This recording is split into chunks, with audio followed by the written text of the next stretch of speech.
Hi friends, welcome to my channel. So ఇప్పటిదాకా మనం different videos చేసాం కదా. సో ఈరోజు ఇంకొక వీడియో అన్నమాట. ఏంటిదంటే మనకి ఫోల్డర్స్ ఉంటాయి కదా. అయితే ఇంకా వర్క్ స్పేస్లో మనం రకరకాల folders, parent folder, child folder, nested folders ఇలా మనం రకరకాలుగా క్రియేట్ చేయొచ్చు అనమాట. అయితే మన ఏపీఎస్ ద్వారా ఏమేం ఫోల్డర్స్ ఉన్నాయి అండ్ సబ్ ఫోల్డర్స్ ఏంటి, నెస్టెడ్ ఫోల్డర్స్ ఏంటి, అలా డీటెయిల్ ఇన్ఫర్మేషన్ తెలుసుకోవడానికి మనకైతే పాసిబిలిటీ ఉంటుందన్నమాట. కోర్స్ మనం ఇప్పటిదాకా చాలా ఏపీఎస్ గురించి డిస్కస్ చేసాం కదా. సో మీరు కూడా ట్రై చేయండి, సో దట్ మీకు ఒక ఐడియా రావడానికి ఖచ్చితంగా అవకాశం అయితే ఉంటుందన్నమాట. సో మీరు చూసుకోవచ్చు ఏపీఎస్ ఏంటనేది. ఓకే, సో ఇప్పుడు నేను కోడ్కి వెళ్తున్నాను. First folders. ఓకే, నేను ఇక్కడ ఒక 2 ఫోల్డర్స్ క్రియేట్ చేశాను కాబట్టి మీరు ఎన్నైనా చేసుకోవచ్చు. సో ఓకేనా. Okay, department. ఓకే, సో ఇది parent folder, but child folders అంటే ఏం లేదు. అదే సేల్స్ ఫోల్డర్ చూస్తే ఇక్కడ చూడండి 2 ఉన్నాయి, DW info and sales main data. మళ్ళీ దీంట్లో ఇంకొక 2 ఉన్నాయి అన్నమాట. ఓకే, సో మీరు అబ్జర్వ్ చేస్తే ఫస్ట్ దా సేల్స్ అన్నమాట. సో సేల్స్ లో 2 ఫోల్డర్స్ ఉన్నాయి, దీంట్లో దీంట్లో ఏం లేవు. Okay, nothing is there. But ఈ సేల్స్ మెయిన్ డేటా అనే ఫోల్డర్ లో ఇంకో 2 ఫోల్డర్స్ ఉన్నాయి. Sorry. Okay, yeah.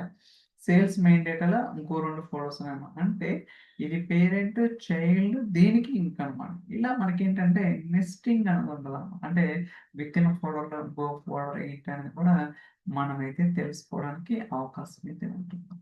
Okay, so ఇవి ఏ పేజ్ ఇస్తారు ఇప్పుడు ప్రతిసారి ఇలా తెలుసుకోవాలంటే ఇబ్బంది కాబట్టి, అంటే ఓపెన్ చేసి ముందు ఏంటి అనేది తెలుసుకోవడం చాలా కష్టం కాబట్టి మనం ఏ పేజ్ ద్వారా చాలా ఈజీగా మెయింటైన్ చేసుకోవచ్చు అనమాట. సో కోడ్ అనేది రాశాను. ఓకే, ఫస్ట్ ఎగ్జిక్యూట్ చేస్తున్నాను. ఇదంతా కూడా మనకి చాట్ జీపీటీ కావచ్చు, చిన్న చిన్న చేంజెస్ చేసుకుని సరిపోతుంది అనమాట. ఓకే, మీరు ఏది పెద్దగా కోడ్ అయితే రాయాల్సిన అవసరం లేదు. 90% కోడ్ చాట్ జీపీటీ జనరేట్ చేస్తుంది. ఎక్కడ ఏంటి ఒక బేసిక్ ఐడియా ఉంటే రిమైనింగ్ మొత్తం కూడా మనమే రాసేయాలి. Everything will taking care with ChatGPT. Okay, no need to worry on that. Okay, load అవుతుంది. కొంచెం టైం తీసుకోవచ్చు. So it has to scan all the folders within the particular workspace కాబట్టి we have to wait. So APIs maintenance అనేది చాలా చాలా easy guys. Okay, so you can track each and everything. అంటే ఒక work స్పేస్లో ఏమేమి schedule చేస్తారో, ఏమేమి ఎగ్జిక్యూషన్ అవుతున్నాయి, A to Z మనం ట్రాక్ చేయొచ్చు అనమాట, కొంచెం ఐడియా ఉంటాయి. ఓకే, మీరు ఇంటర్వ్యూలో కూడా ఇలా ప్రొజెక్ట్ చేసుకోవచ్చు. We have core control understanding about all APS, what to do. అంటే ఫర్ ఎగ్జాంపుల్ నేను ఒక వీడియో చేశాను, నోట్బుక్స్. ఓకే, ఎప్పుడు స్కెడ్యూల్ చేసినాం, ఎన్నిసార్లు రన్ అవుతుంది, ఎప్పుడు స్టార్ట్ టైం ఏంటి, A to Z మనం తెచ్చుకోవచ్చు ఇన్ఫర్మేషన్. ఓకే, అలా అంటే ఇంకా వీళ్ళు మైక్రోసాఫ్ట్ డెవలప్ చేస్తున్నారు అన్నమాట. బట్ ఇంకా మంచి మంచి ఆప్షన్స్ ఇంట్రొడ్యూస్ చేస్తే మనకి ఇంకా ఈజీ అవుతుంది అన్నమాట. Okay, I think still going on, let's wait for some time.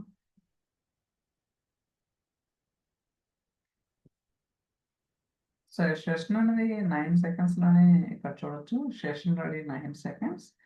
But particular cell ఏదైతే ఉందో అది టైం తీసుకుంటాం.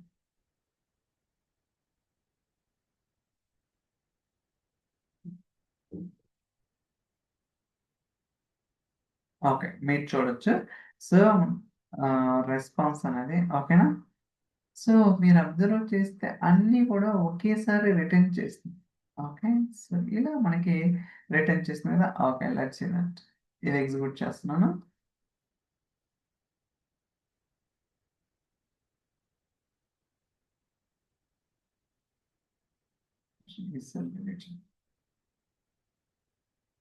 ఓకే, మీరు ఇక్కడ చూసుకోండి.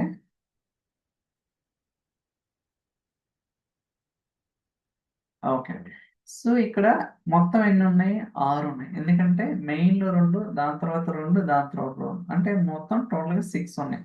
ఓకే, వాటి పేర్లు అనమాట, department, sales, DW info, something something. Okay, అలానే ఈచ్ ఫోల్డర్కి ఒక ఐడి ఉంటుంది అనమాట. ఓకే, మీరు ఏదైతే సో మనకందరికి తెలిసిందే, మీరు ఫ్యాబ్రిక్లో ఏ ఐటమ్ క్రియేట్ చేసినా ఖచ్చితంగా ఒక ఐడి అయితే ఆ పర్టికులర్ ఐటమ్కి జనరేట్ అవుతుంది. అలా డిపార్ట్మెంట్కి ఒక ఐడి, సేల్స్కి ఒక ఐడి ఇలా జనరేట్ అవుతుంది.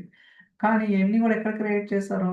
ఈ వర్క్ స్పేస్ చూడొచ్చు. ఈ వర్క్ స్పేసెస్లో ఎన్ని ఫోల్డర్స్ క్రియేట్ చేసినది. దాని తర్వాత సో పేరెంట్ అంటే కొన్ని చైల్డ్ ఫోల్డర్స్ ఉన్నాయని చెప్పారు కదా, అంటే ఒక ఫోల్డర్లో ఇంకో ఫోల్డరు, ఆ ఫోల్డర్లో ఇంకో ఫోల్డర్ అలా ఉన్నాయి కదా. సో దానికోసం అనమాట మీరు ఇక్కడ అబ్జర్వ్ చేస్తే ఓకే పేరెంట్ సో 8 ఇది అంటే సేల్స్ అనేది సేల్స్లో ఏమో ఉన్నాయి DW and sales main data. ఇప్పుడు సేల్స్ అనే ఫోల్డర్లో 2 ఫోల్డర్స్ ఉన్నాయి, DW info sales main data. కావాలంటే ఇక్కడ చూసుకోవచ్చు పేరెంట్ ఫోల్డర్ ఐడి, మీకు కావాలంటే సేల్స్లో సో ఒక్క నిమిషం ఏమున్నాయి DW info sales main data. అదే కదా మీకు ఇక్కడ చూపించేది DW info sales main data. అంటే ఏదైతే ఇక్కడ ఐడి ఉందో ఈ ఐడి అనేది ఇక్కడ వచ్చింది. దాని తర్వాత సేల్స్ మెయిన్ డేటాలో 2 ఫోల్డర్స్ ఉన్నాయి, ఏమున్నాయి fabric demo information sales fabric. ఈ ఐడి ఇక్కడ చూడండి, అవునా కదా.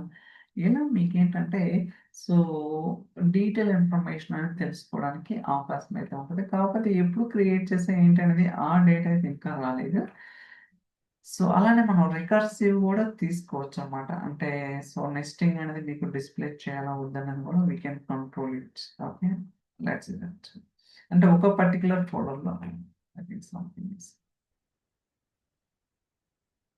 ఎండ్ పాయింట్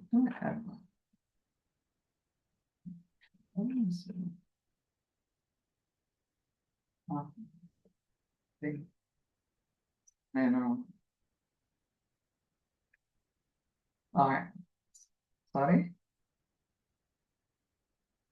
ఓకే మీరు చూసుకుంటే అంటే ఒక పర్టికులర్ ఫోల్డర్ ఓకే మీరు చూడవచ్చు. ఈ పర్టికులర్ ఫోల్డర్లో రికర్స్ అనేది ఉందా లేదా అని చెక్ చేస్తున్నాం అన్నమాట. ఓకే బట్ ఇక్కడ కూడా రికర్స్ లేదు.